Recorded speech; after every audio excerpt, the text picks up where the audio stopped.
My brother always called me lucky. He said I had a steady job, a roof over my head, and a future, even after the doctors told me I needed surgery to survive. But luck has nothing to do with betrayal. I scraped together every dollar for that operation, small donations, extra shifts, selling my car. It wasn't enough, but it was something. I trusted him when he said he'd keep the money safe until the hospital needed it.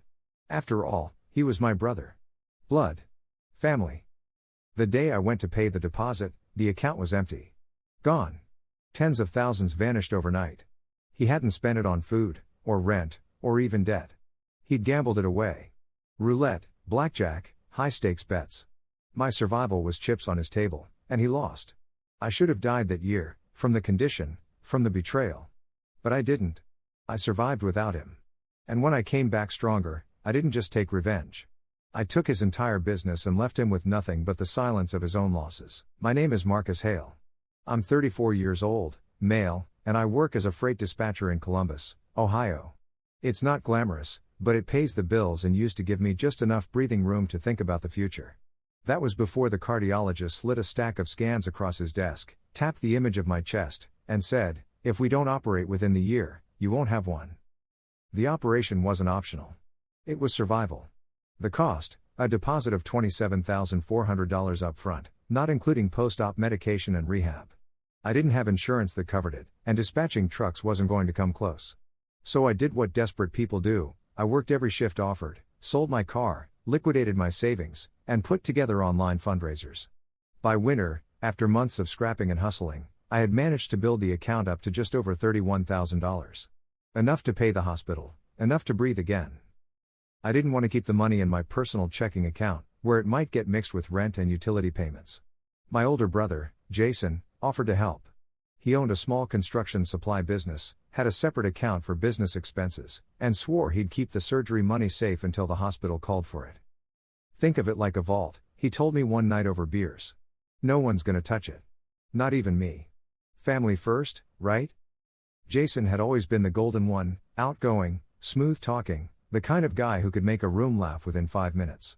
I was quieter, steadier. I figured he meant it when he said family first. After all, he was my brother. Blood. By late February, the hospital called to confirm my surgical slot. They needed the deposit transferred no later than March 15th. I remember circling the date on my calendar in thick black marker, a promise to myself that I would live. I called Jason that night to remind him. He answered with his usual charm, brushing it off, "Don't worry, Marcus. Money's right here waiting. I'll wire it over when the time comes." I believed him.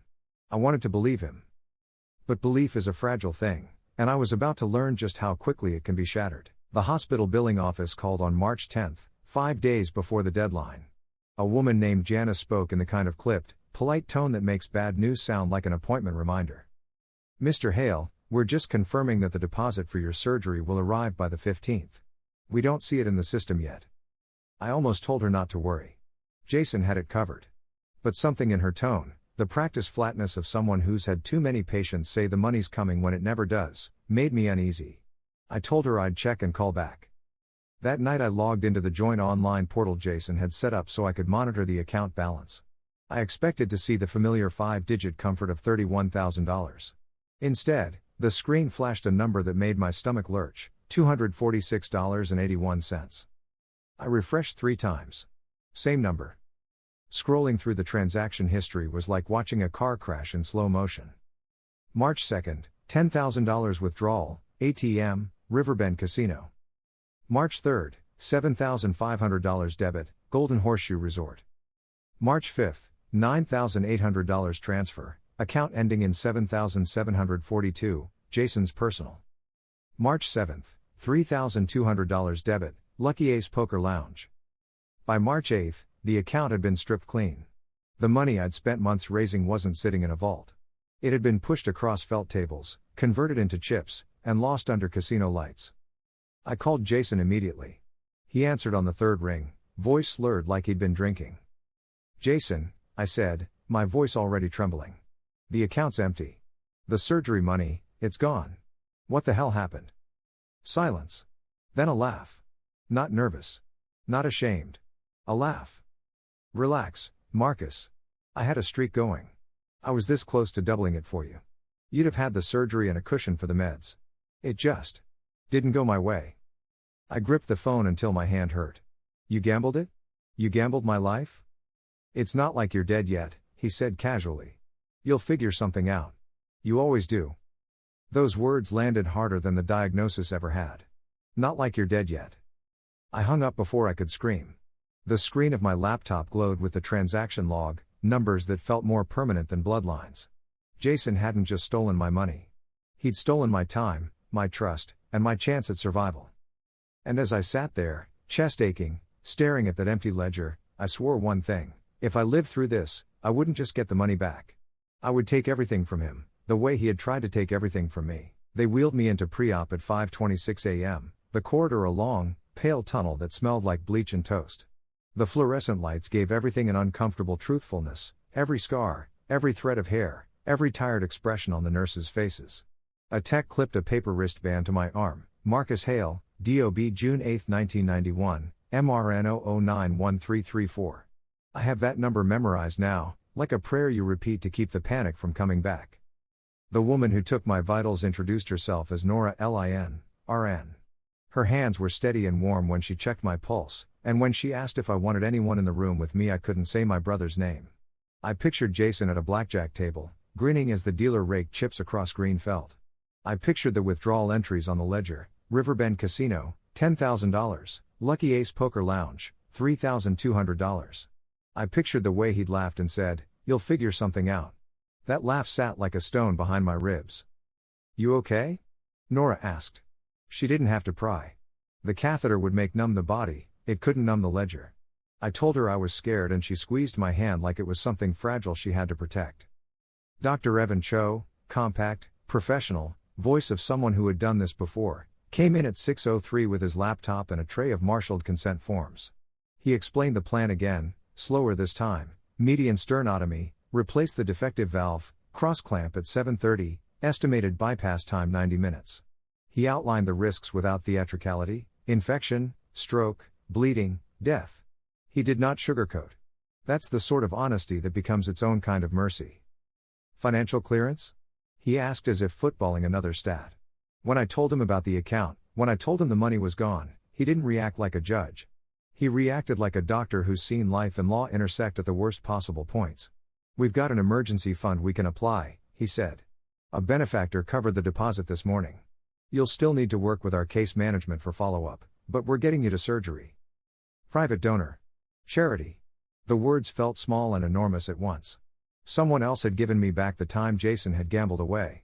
I didn't know the name then. I would find out later that a neighbor from a small contractor's crew had put in enough to tip the ledger, but in the moment it read like daylight. I wanted to craft a thank you note, to track down the person and say, "You kept me alive." Instead I signed forms. They wheeled me into OR2 at 7:14. The room smelled of alcohol and cold metal. The lights were bright enough that tiny motes became stars in the air. Machines were prepped, clamps lined like obedient soldiers. The anesthesiologist, Dr. Marlene Ortiz, walked me through the induction: fentanyl, propofol, intubation. She had a way of explaining things that made catastrophe sound manageable. "You'll feel warmth to your arm," she said as she taped the fourth in place. "And then you'll float. We'll be here when you wake up." When the medication washed over me, the edges of the world softened. I thought, in that elastic, time-stretched space, of everything I'd sold to get to that account number posted on a screen: my car, my overtime, the last of my savings. I thought of donors I'd never met who left notes on the fundraiser: "Hustle is inspiring. Stay strong." Those tiny human things sat with me as the monitors hummed and the room receded. Waking up in recovery at 11:02 was like surfacing after a long dive. My throat scratched, my chest felt like a band of cement. A nurse leaned over me and said, "Vitals are stable. Bypass 91 minutes. Dr. Cho is pleased with the repair." I scribbled the time later in my discharge notebook in a jagged hand: post opus 11:02, stable, drain output within expected range, sternum intact. Numbers bring order when everything else tilts. Recovery was slower than I'd hoped. Pain was a geography you learned by touch: the ache under the sternum, the way staples tugged when I tried to laugh, the phantom tug of nerves waking up. They cut me like an instruction manual and then taught me how to stitch the margins of my life back together. Physical therapy meant learning to stand for a minute without clutching at the rails. It meant walking to the window and watching a gray, rain-slick street breathe. It meant swallowing pills on schedule and keeping the wound dry. In the small hours, while morphine made sleep flirt with me, my brain sharpened into plans. Surviving without the money had stripped something loose, not fury at first, but a precise, almost professional irritation. Jason had taken my fund and turned it into chips. He'd treated my life like it was a bet. That wasn't something you just forgive because the law of blood has a soft pull. You catalog it. You make it traceable. You turn emotion into a ledger that can't be dismissed. I started with the things a hospital gives you: authorization numbers, case manager emails, the paper that noted the anonymous donation, authorization AR 3348, emergency donor applied March 11, 2025, amount $27,400. I copied it, notarized it, and slid it into a manila folder I labeled evidence, Jason Hale. It felt ridiculous and necessary both. Ridiculous because it seemed like preparing for something that hadn't happened yet. Necessary because I'd learned hospitals speak in numbers and dates, not in condolences. When I was home, the binder grew. I downloaded the transaction history, printed it in columns, and circled the withdrawals with a red pen. One entry had the casino's terminal ID, another had a transfer reference to a personal account ending in 7742. I called the casino and was told, predictably, that they do not release patron information without legal compulsion. The clerk's voice was final and bored. No one wanted to volunteer testimony for a man's ruin when their profits depended on silence. But silence has seams. I started pulling at them. I called the fundraiser platform and requested a full transaction export.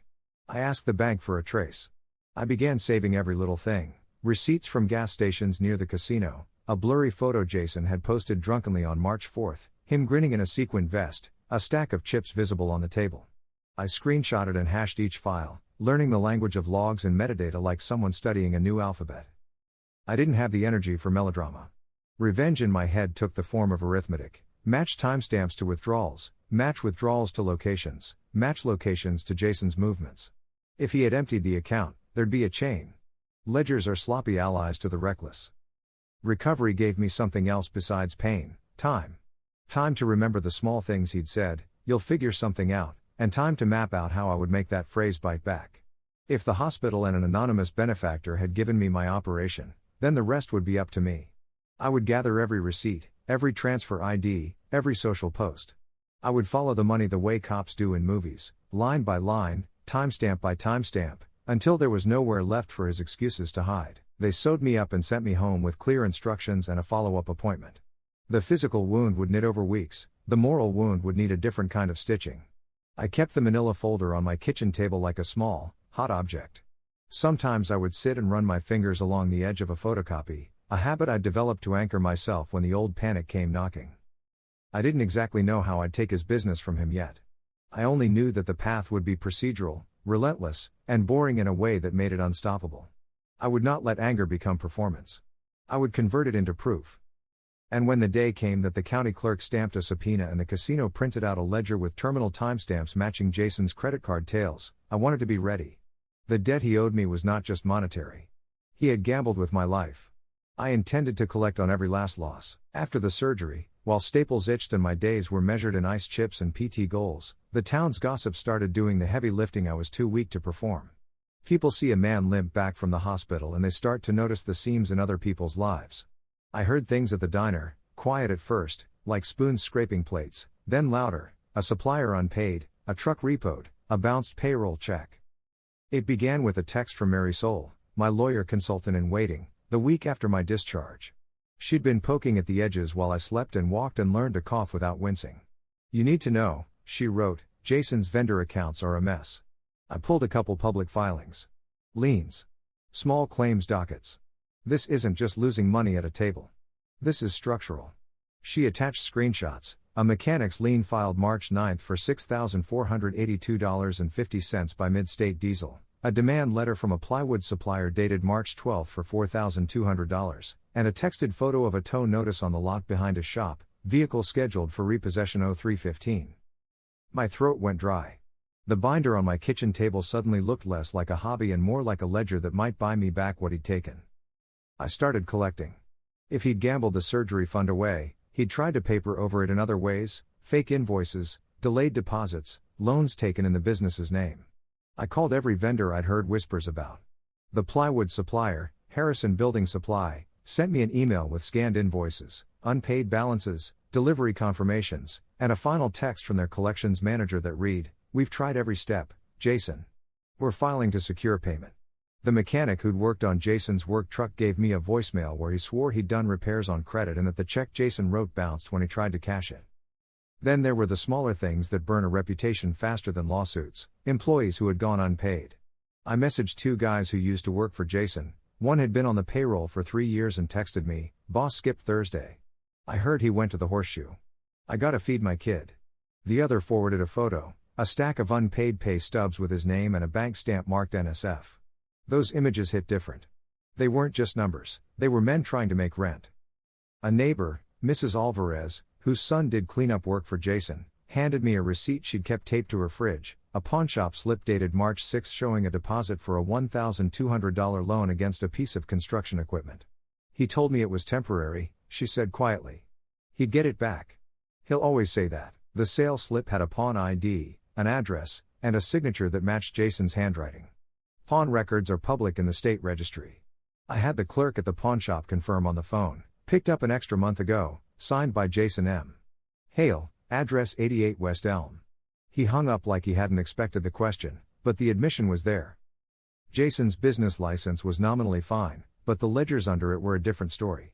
Through Mary Soul I subpoenaed copies of his supplier invoices and learned something important. He'd been applying for short-term loans using invoices that hadn't yet been paid, and then using those loans to bridge debts that were in turn serviced from other borrowed credit.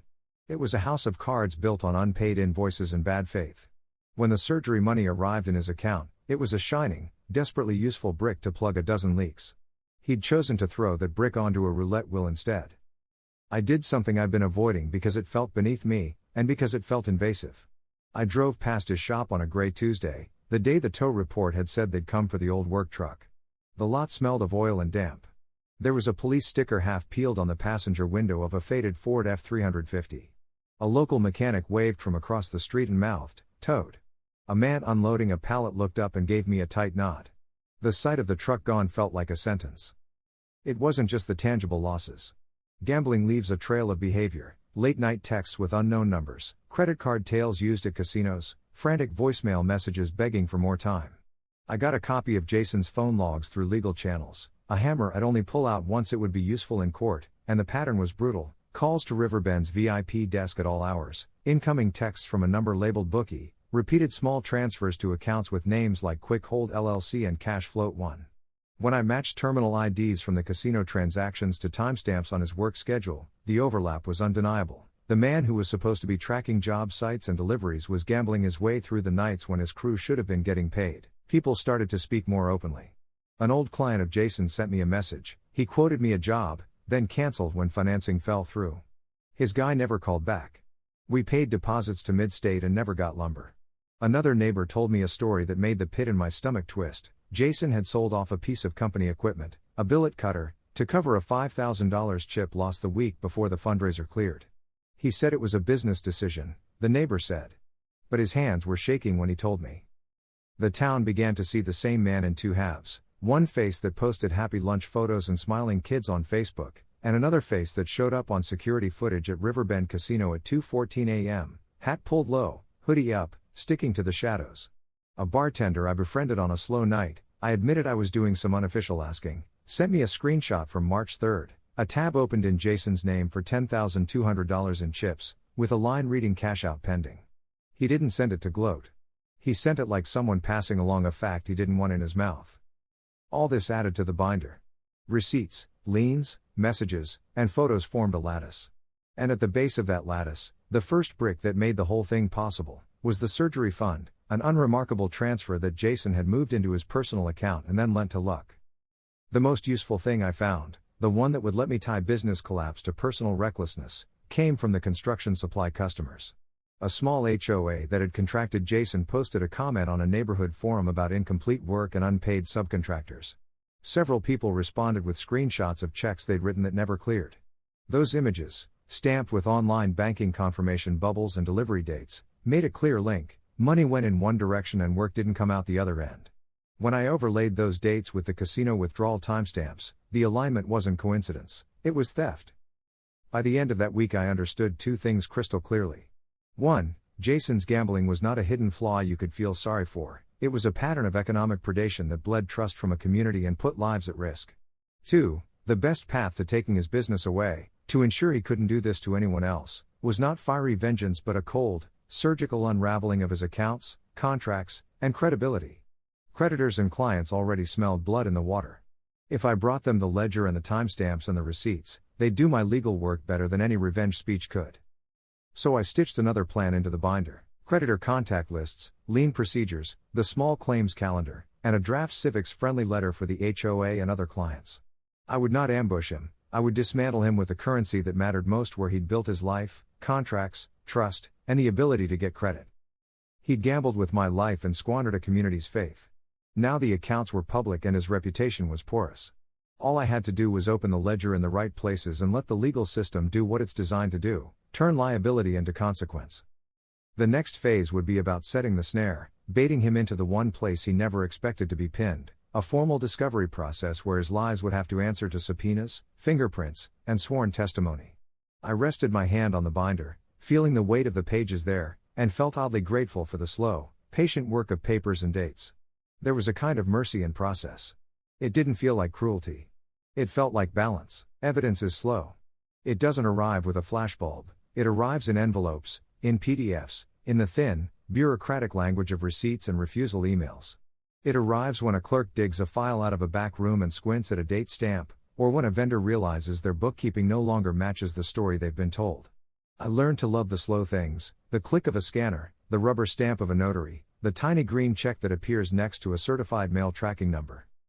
The first real breakthrough came because I kept asking the same quiet question: show me the paper. I started where Jason's bravado was most vulnerable: the places that need paperwork to exist: casinos, banks, suppliers. If he wanted to hide behind charm, I'd unmask him with ledgers. I filed a formal request with my bank for a full trace on the transfer that had moved the fundraiser money into Jason's account, the one ending in 7742. The bank sent back a PDF that read like a novel in code: transaction IDs, timestamps, routing numbers.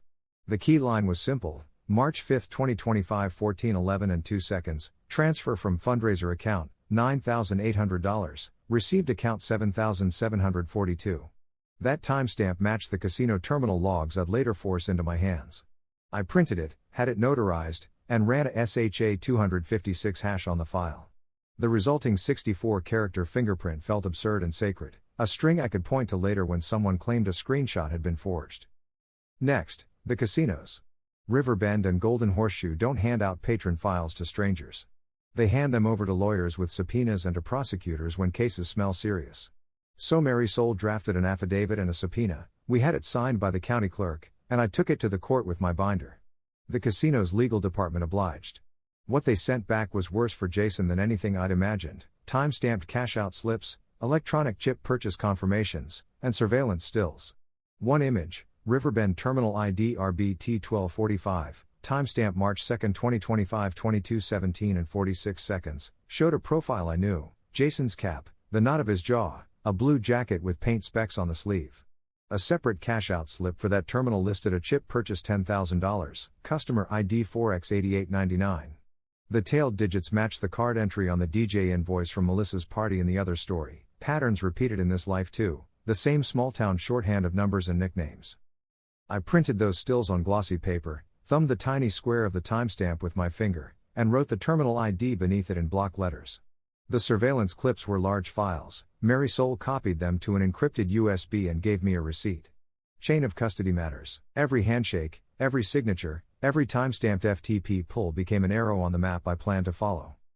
Casinos are laundromats of stories. They accept cash and send you back smaller versions of the same deceit. But they don't control the rest of the world. The rest of the world, suppliers, clients, employees, had receipts and pay stubs and hurt. I called Harrison Building Supply and asked for copies of their delivery confirmations. They sent PDFs with delivery dates and unpaid invoice notices. Invoice hashtag HB3321, delivered February 28, 2025, outstanding $4,200. I printed that and placed it beside a screenshot of Jason's call log showing a midnight call to a number saved as Riverbend VIP on March 1. The juxtaposition was a small, persuasive thing. Notarization felt ceremonial. I stood at a UPS store with a stack of printed casino slips and vendor PDFs and watched a woman in a blue blazer stamp each page. The rubber press left an ink sunburst on every document. I photographed the stamp stack and hashed the image too. If the defense tried to rewrite history, those hashes would be the muscle memory of my truth. I went caller by caller. Former employees sent me pay stubs with NSF stamps. A subcontractor forwarded a text thread in which Jason promised payment on March 9, then vanished. A supplier's collections manager, who'd gotten used to waiting for checks, sent me an email. He wrote 4 checks in February that bounced. We repossess lumber scheduled for job #R44. I printed the email, the bounce check image, and the repo receipt. Each paper was another nail. There were odd, human things that turned out to be as useful as legal documents. A bartender who'd seen Jason cash out at 3:10 a.m. on March 3 gave me a freeform voicemail that I recorded with his consent. He described the night, the high stash of chips, the flurried calls, the way Jason kept whispering one more hand. Another neighbor, Mrs. Alvarez, mailed me the pawn ticket for the billet cutter she'd helped Jason pawn. The ticket had a clerk's stamp and a timestamp, March 6, 2025, 9:42. The equipment was the backbone of some of Jason's bids. Losing it explained unpaid deadlines and angry clients. I organized everything into a master timeline. On the left, dates and amounts. On the right, documents and supporting files. March 2 to March 8 became a narrow hallway of transactions and messages that funneled straight toward insolvency. Chip purchases, cash outs, bounced checks, pawnshop slips, unpaid invoices. I labeled each page with a unique exhibit number, EX1 Casino Slip RBT 1245, EX2 Bank Trace AR 3348, and made a cover sheet that listed SHA 256 hashes for every scanned file. When you make evidence modular and referenceable, it stops being gossip and starts being a legal argument you can hand to a judge. Armed with that modular argument, Mary Soul took the next steps that actually hurt a man who'd been protected by charm. She prepared a civil complaint for conversion and unjust enrichment and filed notices of intent to pursue a receivership for the business. If a company is insolvent and its management is suspected of fraud or mismanagement, a court can appoint a receiver to protect assets and ensure creditors are treated fairly. It's not theatrical. It's procedural. But it's effective. She served the complaint and motion papers via certified mail. I watched the mail carrier scan each receipt into his handheld device, and we filed a motion to freeze key business accounts pending a hearing. Once creditors smelled the paperwork, they moved. Harrison Building Supply filed a mechanic's lien. The tow yard produced invoices for the truck. The payroll company sent copies of unpaid deposits. The collective pressure made banks nervous. One bank placed a temporary hold on Jason's line of credit while they reviewed the complaint. Receivership petitions were ugly for him and tidy for everyone else. Suddenly there was someone in court asking a judge to put the business into order and to audit its transactions. The judge set a hearing date and ordered interim asset preservation. That single order cooled a dozen frantic creditors. But legal leverage wasn't the only weapon. Reputation is currency in a small town. Mary Soul drafted a measured letter to Jason's major clients, not slanderous, just the facts. We have reason to believe misappropriation of funds occurred that materially affects contract performance. We have filed a civil complaint and requested temporary receivership. She sent it by registered mail with return receipts requested. Clients called, contractors paused work, and the litany of canceled jobs began in earnest. I wasn't brutal in my language. I didn't need to be. Paper does the heavy lifting when it's ordered and precise. A contractor who'd been owed a deposit sent me a direct message: we pulled our men off the job. We can't risk our payroll. That was victory of a kind I hadn't imagined, not triumph over a person but protection for people he'd been endangering through his mismanagement. All of this, subpoenas, hashes, notarizations, certified mail, is boring until it's not. The night before the receivership hearing I went through the binder again, the manila folder thick and warm under my palm. I slept poorly and dreamed of terminals and ink stamps. The next morning in court, the judge read a list of evidence and the words temporary receiver appointed felt like a physical unmooring for Jason. When the receiver took control of the business accounts, the man who'd treated my life like a bet could no longer write checks or pawn assets. He could not gamble with other people's livelihoods anymore. We'd used the world's slow, administrative machinery to stop him. It was less poetic than a dramatic confrontation, but it was cleaner. It protected the employees, secured the unpaid invoices, and started the process of returning money where possible. I'd wanted his ruin for a long time, but what I had built was narrower and sharper: accountability. As the binder closed that day in the courthouse hallway, I felt a small, precise relief. The surgery money hadn't all returned, the legal wheels grind slowly, but the business he'd used to launder his losses was no longer his to command. The cards he'd pushed across tables were now catalogued as exhibits. The poker chips were now paper, and paper is heavy when you stack enough of it. There was still more to do. Casino surveillance could be cross-examined, pawnshop redemption documents still had to be reconciled, and creditors wanted a plan. But the snare had tightened. Ledgers, terminal IDs, notarized evidence, and the quiet arithmetic of law had done what anger alone never could. The next chapters would be about extraction, converting frozen accounts into restitution and, ultimately, seizing the carcass of his business and turning it into something that could pay people back. I let the thought sit, practical, cold, inevitable, and then I walked back to my truck with the binder under my arm, the late light on the courthouse steps feeling like a promise. On the surface, Jason still played the role. He shook hands at Rotary breakfasts, wore polo shirts with his company logo stitched in blue thread, and drove a leased pickup with custom decals. To anyone passing by, he was still the successful small business owner, the man who built something from nothing. But paper tells a truer story than smiles. And the deeper I dug, the more I saw that his life split down the middle, the image he performed and the chaos he lived in. The casino logs made that double life obvious. Surveillance still showed him in hoodies, caps pulled low, wrists bare of the watch he always flashed at family barbecues. The timestamps matched nights when his employees swore he'd promised to be on-site at job sites. Instead of walking lumber yards, he was leaning over green felt. Then there were the loans. Through Mary Soul, we pulled credit reports linked to his business tax ID. 3 short-term lenders had extended him invoice factoring lines, cash advances based on future receivables. On paper, it looked legitimate. He pledged invoices worth $60,000 and got $40,000 up front. In reality, half those invoices were ghost jobs, never performed, never delivered. When clients were contacted, they swore they'd never signed those work orders. The documents had forged signatures that a handwriting consultant later compared to Jason's own. His business accounts showed another seam.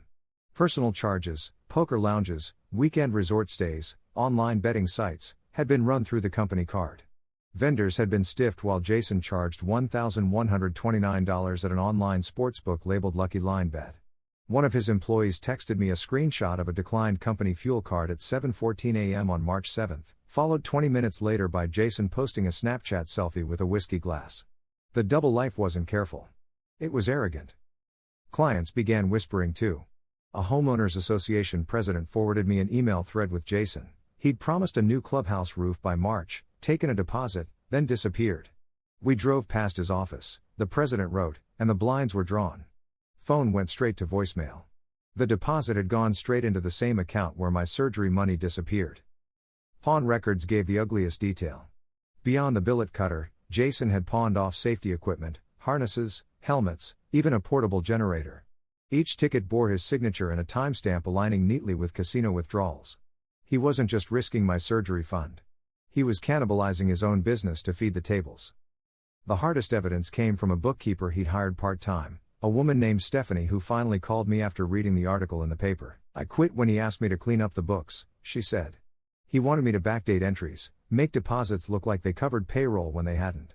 I refused. She emailed me PDFs of QuickBooks entries, redlined, altered, dates shifted by days. Metadata showed they'd been edited at 2:37 a.m. on March 4, the night after one of his big losses. Piece by piece, Jason's successful entrepreneur mask crumbled. The double life wasn't just gambling on weekends, it was structural fraud, disguised in the polite language of invoices and contracts. To creditors, he was a debtor. To casinos, a regular. To his employees, a disappearing paycheck. To the public, still Mr. Hale, local businessmen. But masks slip fastest under pressure. I knew if I wanted to finish this, I couldn't just rely on ledgers and receipts. I had to make him talk, on record, in his own words, with timestamps and recordings that no lawyer could scrub clean.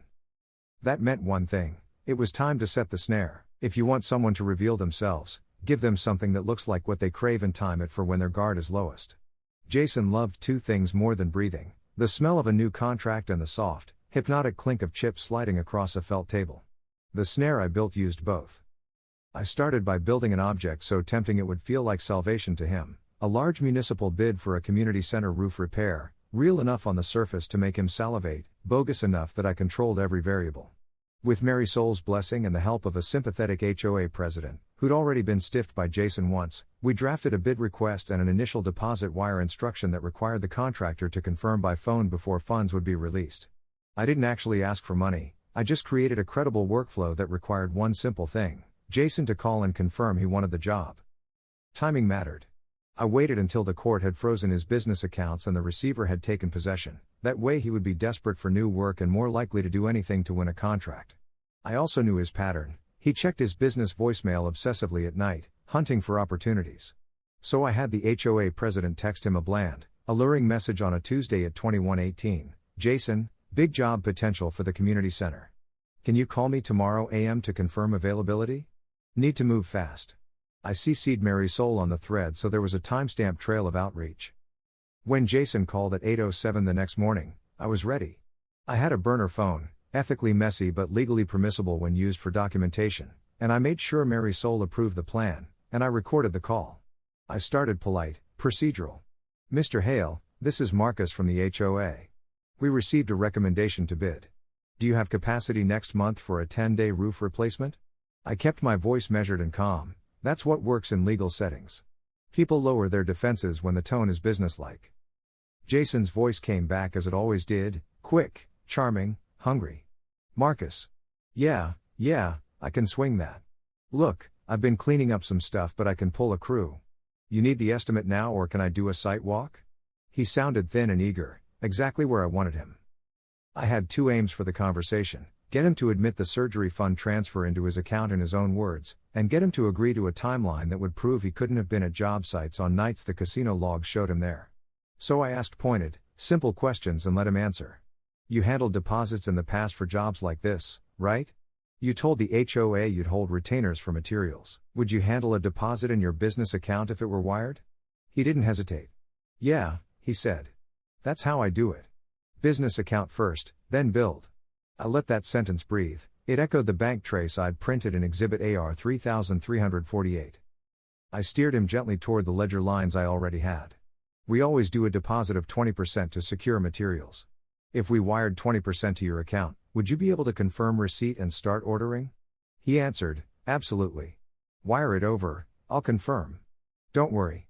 He was saying what the transfers already said in black and white. He used business accounts as a receptacle. That recorded absolutely would later be a clean line in court linking his business practices to the fundraiser flow. But the trap I really wanted required him to reveal more: the pattern of covering losses with temporary funds, the mental arithmetic of a gambler who believed he could always win back what he'd already lost. So I layered the bait. I had Marisol send an email from the HOA's official account, timestamp 9/12, attaching detailed specs and a note: please confirm acceptance by phone, deposit wiring instructions to follow. The email was real, the attachment a standard spec sheet, and the request for a phone call was the hook. Within 48 hours Jason bid. He called twice more, left a hurried voicemail at 19:02 promising he'd make room and clear some things.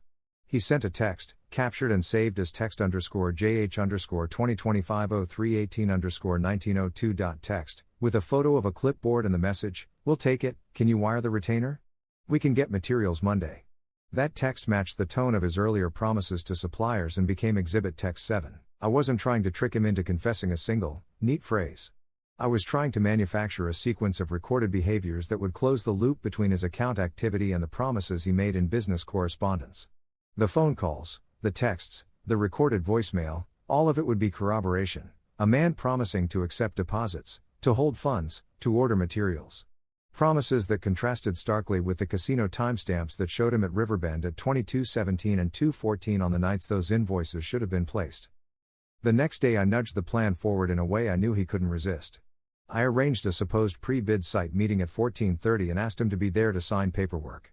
He confirmed he would attend, another recorded call, but I also knew his pattern. When faced with a choice between an immediate cash out, a dealer's window, and a delayed deposit, a gambler often takes the instant gratification.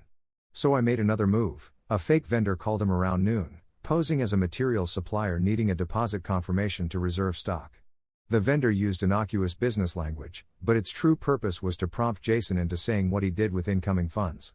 Over the recorded line he said, "I'll confirm the deposit once it clears.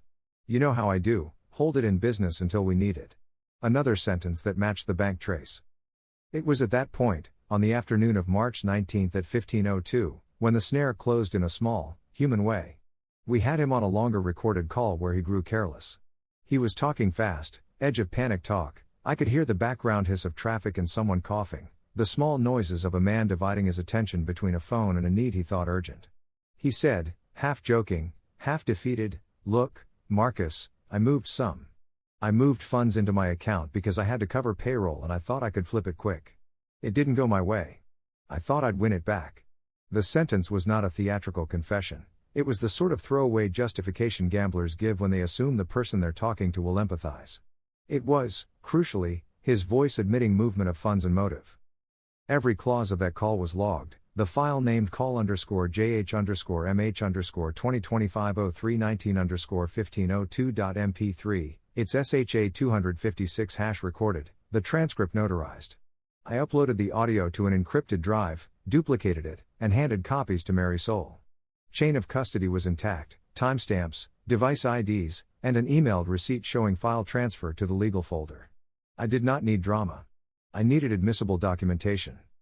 The snare wasn't violent or vengeful in the cinematic sense.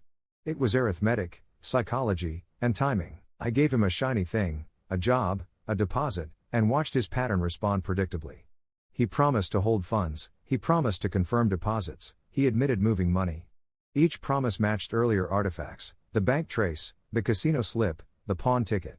Together they form a web that a judge can read without feeling manipulated. When the receiver's team served the motion for temporary receivership the following week, they did so with an evidentiary packet that included those recorded calls, the text_JH file, and a printout of the HOA bid email chain. The hearing judge flipped through the exhibits with clinical care and ordered an expanded forensic audit. That audit would pull the casino logs, the pawnshop registry, and supplier invoices into one place where they could no longer hide. Setting the snare felt strange in the quiet afterward. It wasn't triumphant, it was exact. I had baited a man who'd gambled my life and let him reveal himself. The thing about traps is that they show who you are when the margin for rationalization narrows. Jason's words, recorded, timestamped, and notarized, would be the hinge on which everything else turned. I closed the binder that night and felt the familiar small relief that comes from procedure. The snare had worked. The next move would be the capture, forcing the forensic audit into a public hearing where creditors and victims would testify, where his business would be stripped of its pretense, and where the arithmetic of his choices would be laid bare for everyone it had harmed. Confessions don't always come under bright lights in an interrogation room. More often, they slip out in pixels, in careless texts, in voice notes a person never expects will be played back in a courtroom. Jason's came that way, a digital trail that exposed him far more brutally than any confrontation could. The forensic audit ordered by the court began pulling data from every corner, bank servers, casino logs, pawnshop registries. Within 2 weeks, the receiver's team handed Marisol a USB drive with a catalog of Jason's transactions. On it was a folder marked surveillance_2025. Inside were stills from Riverbend Casino, Jason at the roulette table at 22:41 on March 2, chips stacked, a drink sweating by his elbow. Another, at 0:17, showed him leaning back, face drawn, the caption in the metadata reading, Terminal RBT 1247, Purchase ID 8899, amount $10,000. But the strongest evidence didn't come from cameras. It came from his own phone. The receiver obtained legal access to Jason's business email account and messaging app under the court's order. Buried between invoices and excuses was a string of group messages he'd sent to a friend, someone saved as Mick, Horseshoe. On March 3 at 1:12, Jason had typed. Blew through 10K last night. Covered it with Marcus's fund. Gonna hit the horseshoe and get it back before anyone knows. That single line, preserved in raw message export with a server timestamp, was Exhibit M12. A confession in black and white. He had admitted using my surgery money, admitted gambling it, and admitted his intent to cover it up. There was more. A voice memo, sent at 2:04 on March 5, his voice ragged and unsteady. I thought I could double it. I thought I was saving us both. Don't tell anyone, Mick. If Marcus finds out, I'm done. Hearing his voice say my name, admitting what he'd done, hit me harder than the images of him under neon lights. This wasn't a rumor or a suspicion. This was Jason, recorded, timestamped, burying himself. The audit also unearthed screenshots Jason had sent to Bragg. He'd photographed a table stacked with chips, the caption scrawled, "This is Marcus's surgery fund making us rich, bro." The arrogance of it felt like a knife. He hadn't just gambled my life. He'd flaunted it. Mary Soul handled it clinically. She had the forensic team hash every file, notarize metadata exports, and prepare affidavits of authenticity. The judge reviewed them and admitted the exhibits without hesitation. The defendant's own communications, the order read, demonstrate clear intent and knowledge of misappropriation. When the journalist got hold of the filings, he didn't need to editorialize. His headline was plain: businessman's own messages reveal he gambled brother's surgery fund. By then, the court of public opinion was louder than any gavel.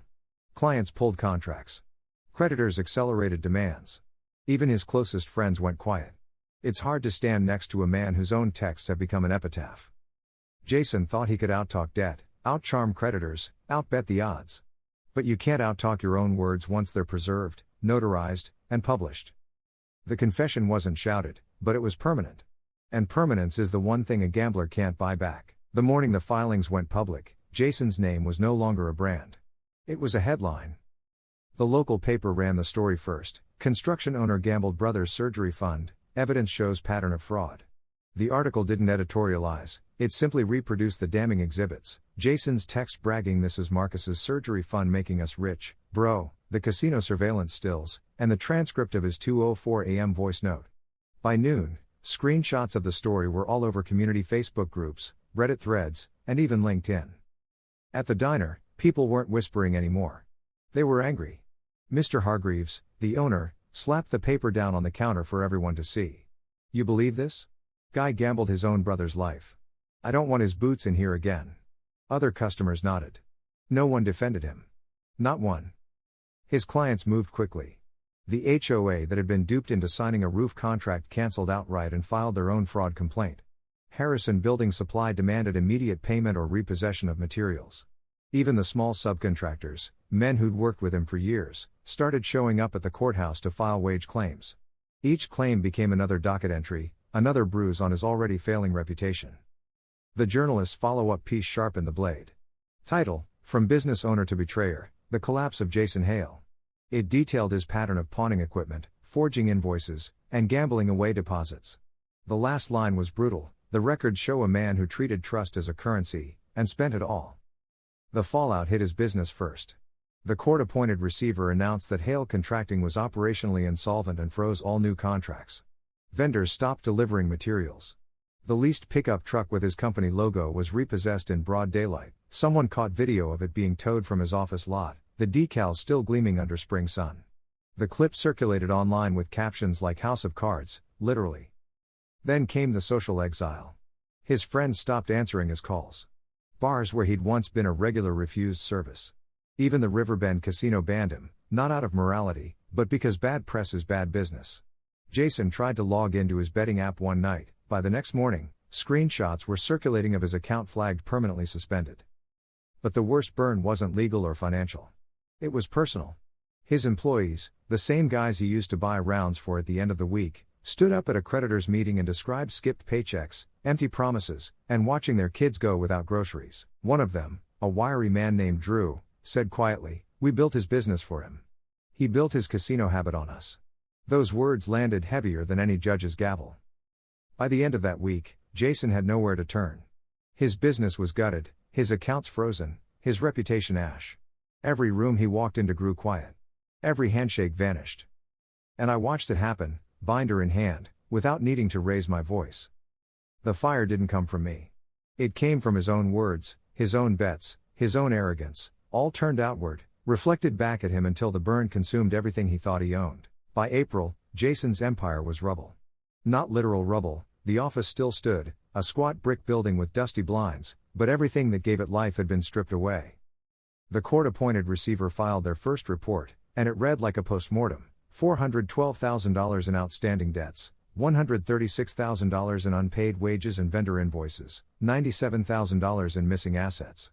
The missing assets, of course, were easy to trace: pawnshop slips, casino logs, Jason's own late-night messages. The judge didn't mince words: this business has been operated with reckless disregard for fiduciary responsibility. In plainer language, Jason had turned his company into an ATM for the tables. The creditors swarmed. Harrison Building Supply repossessed lumber from 3 job sites. Mid-state Diesel put a lien on his work trucks. Even the local gas station cut off his fleet cards, citing repeated defaults. Every place that once took his handshake now demanded certified funds, stamped and notarized. He had none to give. The employees were the last to leave. Drew and the others had hung on, hoping the court might release payroll funds, but when the receiver announced that Hale Contracting was insolvent, they walked out en masse. They didn't even bother to collect their tools, most of them were pawned anyway.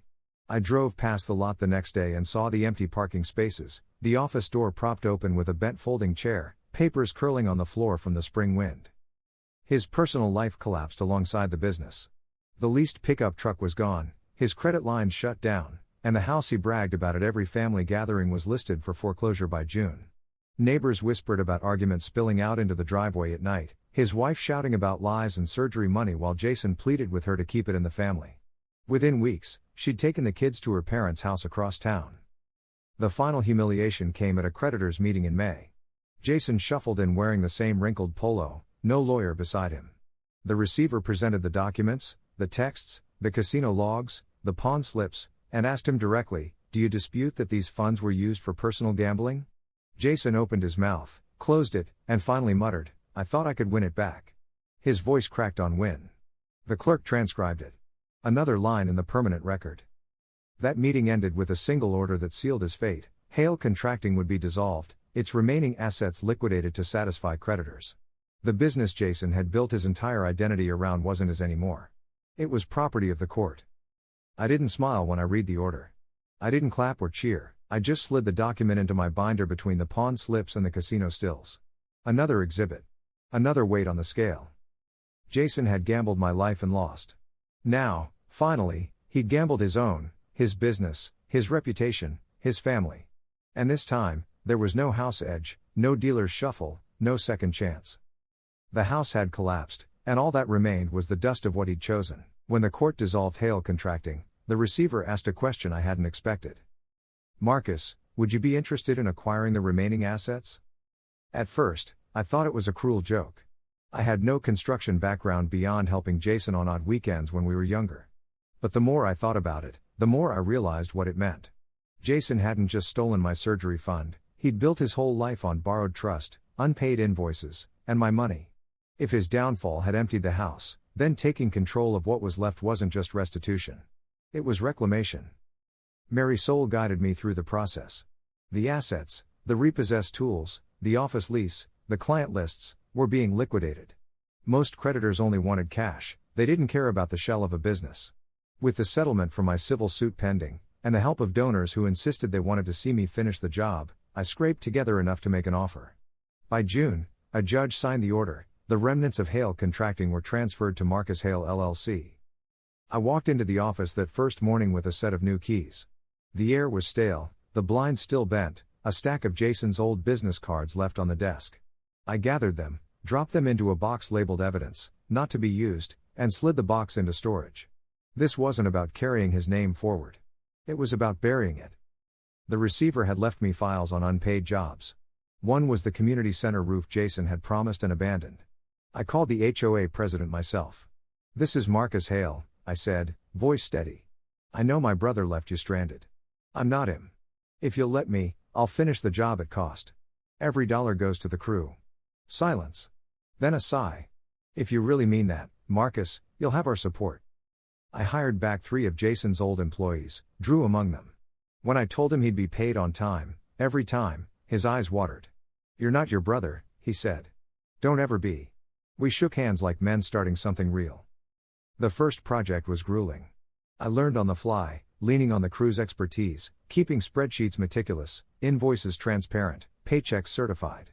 Clients were cautious at first, but word spread quickly, "Marcus runs things straight. No gambling. No excuses." By fall, the new LLC had paid off 2 creditor claims and finished 3 jobs Jason had abandoned. The community center roof stood solid, inspected, and approved. The HOA sent a thank you letter I framed in the office, for restoring trust where it was broken. Jason's name became a cautionary tale in town, whispered at bars, muttered in hardware aisles. Mine became something else. Not a hero, not a savior. Just a man who took what was stolen, rebuilt it piece by piece, and refused to let betrayal be the last word. In the end, I didn't just take his business. I stripped it down, rebuilt it, and made it serve the very community he'd cheated. Every invoice I signed, every paycheck I issued, was a quiet reminder, the money he gambled was mine. And now, so was the business he lost. I hadn't planned to become an owner. I hadn't planned any of it. But when the dust settled, the only thing left standing was me, and the company with my name on the door. By winter, Jason was a shadow. I'd see him sometimes on the edge of town, worn ballcap, hands shoved in his pockets, moving like a man who'd misplaced his own name. No truck, no business, no family left under his roof. Just a gambler with no table left to sit at. Meanwhile, the sign above my office read Hale Contracting, LLC in new blue lettering. My lettering. Crews clocked in on time, checks cleared, vendors delivered without hesitation. The work was honest, steady, and every contract signed was another nail sealing Jason's coffin of arrogance. I didn't crow about it. I didn't gloat. Revenge doesn't need fireworks when the facts already smolder. Jason had bet my life and lost. In the end, I took the only thing he valued, his business, and turned it into something that finally meant something. Now, when I lock the office door at night, I pause for a moment on the steps. The street is quiet, the air heavy with sawdust and asphalt. And I think about Jason, how he once laughed and told me, "You'll figure something out. You always do." He was right. And that's the last hand he'll ever win.